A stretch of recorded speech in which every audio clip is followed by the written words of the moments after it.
So any food we eat contains DNA, which is broken down in the digestive system. There are endonucleases that split long molecules into smaller fragments called oligonucleotides.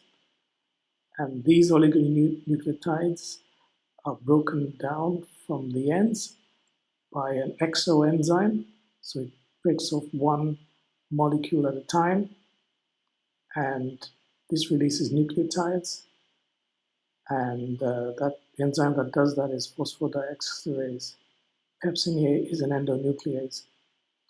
And that's only recently been found that pepsin actually does this.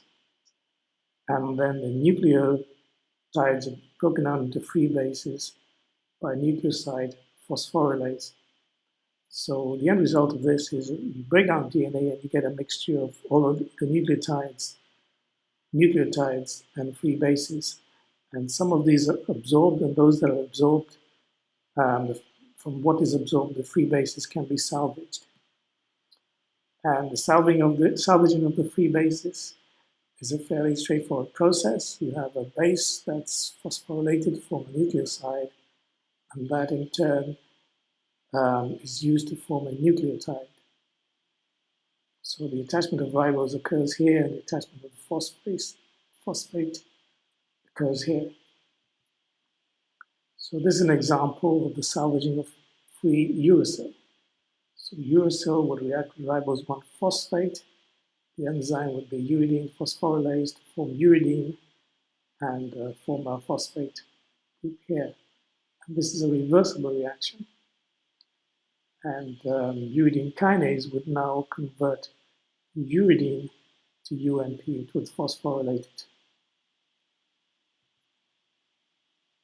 This is an important reaction here. This is an important enzyme, HGPRT, which stands for hypoxanthine guanine phosphoribosyltransferase. Transferase.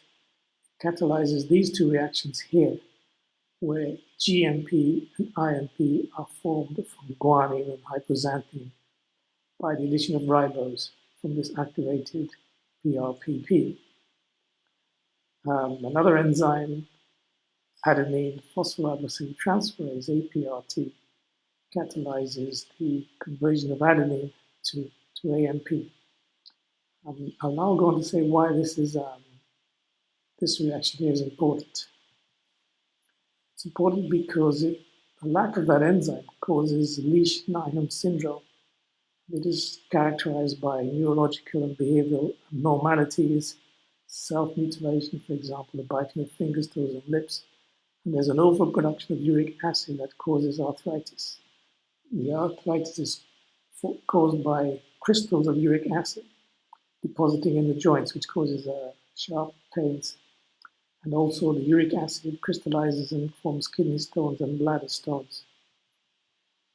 So what's happening here? We have a deficiency of HGPRT in which the purine bases, hypoxanthine and guanine, they're not salvaged. If they're not salvaged, then they have to go somewhere they're actually broken down. And if they're broken down, they produce an increased amount of uric acid, as we'll see when we look at the degradation of purine bases.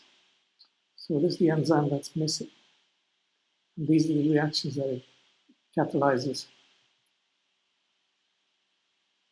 The treatment of Lesch-Nyhan syndrome, one of the treatments is to reduce the amount of uric acid by inhibiting its production